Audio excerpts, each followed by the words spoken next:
Welcome back guys to market examination video. तो आज के वीडियो में हम बात करेंगे कि मार्केट ने आज किस तरीके से परफॉर्म किया है और आने वाले टाइम में किस तरीके से परफॉर्म कर सकता है, यानी कि कल मार्केट किस तरीके से परफॉर्म कर सकता है या फिर मेरी एक्सपेक्टेशंस क्या रहने वाली है।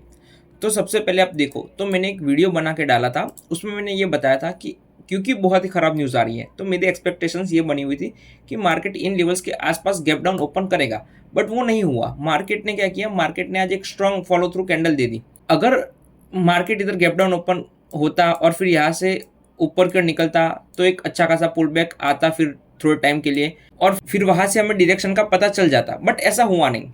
ठीक है, तो आज जो हमारा लमसम की जो फर्स्ट अपॉर्चुनिटी मैं एक्सपेक्ट करके चल रहा था कि मेरे को मिल सकती है, वो नहीं मिली। बट आज का मार्केट कैसा था, तो आज का ओवरऑल मार्केट बहुत ही प्यारा था, बहुत ही प्यारा था इन द सेंस स्टॉक भी वर्क कर रहे थे, ब्रॉडर मार्केट भी वर्क कर रहा था और बहुत सारी चीजें अच्छी तरीके से वर्क कर रहे थे। जो स्टॉक ब्रेकआउट कर रहे थे वो भी अच्छी तरीके से वर्क कर रहे थे, सस्टेन कर रहे थे। बट अगर आप देखो तो आज के मार्केट में एक ही दिक्कत थी, जो मैं आपको हर बार जब मार्केट पुल बैक दिखा रहा है तब मैं आपको बता रहा हूँ कि पुल बैक तो आ रहा है बट वॉल्यूम्स कम होते जा रहे हैं। पुल बैक आ रहा है बट वॉल्यूम्स कम होते जा रहे हैं, पुल बैक वॉल्यूम्स कम। तो ये मेरे को जनरली पसंद नहीं आता है जब इस तरीके से कोई भी स्टॉक वर्क करता है या कोई भी इंडेक्स वर्क करता है। इंडेक्स में तो बहुत इंपॉर्टेंट है, इंडेक्स में वॉल्यूम बहुत ही ज़्यादा इंपॉर्टेंट है, क्योंकि आपको इधर से इंडिकेशंस मिल जाती है। वॉल्यूम्स क्यों चाहिए पता है, क्योंकि अगर वॉल्यूम्स हो गए तो मार्केट ऊपर के लेवल्स पे सस्टेन कर पाएगा, बट अगर वॉल्यूम्स नहीं हो गए तो जनरली ऐसा मैंने देखा या जितना ऑब्जर्व मैंने किया है कि मार्केट वहाँ से नीचे गिरता है। ये मेरी नॉलेज है, जितना मेरे को पता है वो मैं आपको बताने का ट्राई कर रहा हूँ। अब हम बात करते हैं स्मॉल कैप की। तो स्मॉल कैप में आज किस तरीके का एक्शन था, तो कुछ खास नहीं था। देखो, स्मॉल कैप में बहुत दिनों से कुछ खास नहीं हो रहा है। एक रेंज बनी हुई है, ये रेंज के बीच में कहीं पर भी घूम रहा है।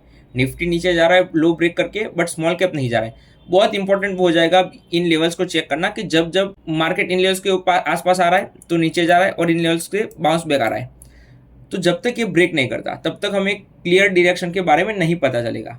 एक और चीज़ जो रह गई थी कि हमारी बात हुई थी मार्केट इधर रुकना चाहिए, तो मार्केट रुक रहा है। आप देखो कितने दिन से रुक रहा है इधर, 1 2 3 4 5 6 7 8 8 दिन से कंटिन्यूसली उन्हीं लेवल्स के आसपास सस्टेन कर रहा है। मतलब कि ये अच्छी चीज़ है। अगर मार्केट को इधर से नीचे जाना है एक बहुत बड़े मूव के साथ, तो ये अच्छी चीज़ है, मार्केट इधर रुक रहा है। ठीक है, तो ये वीक रुक जाए या 1 2 दिन और रुक जाए, बहुत अच्छा हो जाएगा, प्यारा मार्केट हो जाएगा, बहुत ही प्यारा मार्केट हो जाएगा। और फिर वहां से अगर शॉर्ट सेलिंग आती है तो बहुत ही मजा आएगा। अब उन स्टॉक्स के बारे में बात कर लेते हैं जो मैंने प्रीवियस वीडियो में बताए थे, जो मेरी एम लिस्ट में थे। तो सबसे पहला था सेडमैक। वो स्टॉक बहुत ही अच्छा परफॉर्म कर रहा था, एक टाइम पे आज 12 13% अप था और अच्छी क्लोजिंग दी है। ठीक है, फिर दूसरा स्टॉक था बजाज कंज्यूमर। ये स्टॉक भी बहुत ही परफेक्ट ब्रेकआउट किया है और एक अच्छी क्लोजिंग, तो ठीक ठाक है, बहुत अच्छी क्लोजिंग नहीं है बट एक अच्छी स्ट्रेंथ के साथ ऊपर गया है। अब उन स्टॉक्स के बारे में बात करते हैं जिसमें मेरी ऑलरेडी होल्डिंग्स बनी हुई है। तो सबसे पहला था एथर एनर्जी, जिसमें आज मैंने नई पोजीशन बनाई है, क्योंकि मेरे को ये चार्ट बहुत ही प्यारा लग रहा था और मैं ओवर एंड ओवर एक ही चीज़ कह रहा हूँ, ये चार्ट बेहतर होता जा रहा है। अगर कल एक और इनसाइड बार बन जाता है तो ये चार्ट बहुत ही प्यारा हो जाएगा। ठीक है, बट देखेंगे कल क्या होता है। फिर दूसरा स्टॉक जो मैं होल्ड कर रहा हूँ वो था सीपी प्लस। सीपी प्लस बहुत ही प्यारा हो रहा है। अगर मार्केट अच्छा होता तो इधर भी एक पोजीशन कल बन सकती थी, बट क्योंकि मार्केट खराब है तो ऐसे स्ट्रक्चर को अभी ट्रेड नहीं करना चाहिए, क्योंकि ये मूव फिर एक पुल बैक फिर ऊपर इस तरीके से होता है। बट जनरली ऐसे खराब मार्केट में इन्हें ट्रेड नहीं करना चाहिए। अब कुछ स्टॉक्स के बारे में बात कर लेते हैं जो मेरे रडार में रहने वाले कल के लिए, यानी कि मेरी एम लिस्ट में रहने वाले। तो सबसे पहला है पार्क मेडीवर्ल्ड। तो बहुत ही अच्छा चार्ट लग रहा है मेरे को, एक आईपीओ बेस, मार्केट गिर रहा है, स्टॉक नहीं गिर रहा है और बहुत अच्छा सस्टेन कर रहा है और एक अच्छा चार्ट बना रहा है। बहुत प्यारा चार्ट नहीं है बट इसे मैं कंसिडर करूंगा कल के लिए। दूसरा है बिलारिस।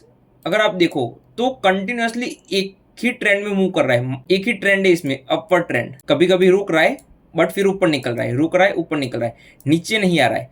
तो ये भी बहुत ही अच्छा चार्ट है। और क्योंकि ऑटो सेक्टर के रिलेटेड बहुत सारे स्टॉक आज अच्छा परफॉर्म कर रहे थे, तो सोचा इसे भी ऐड कर लूँ।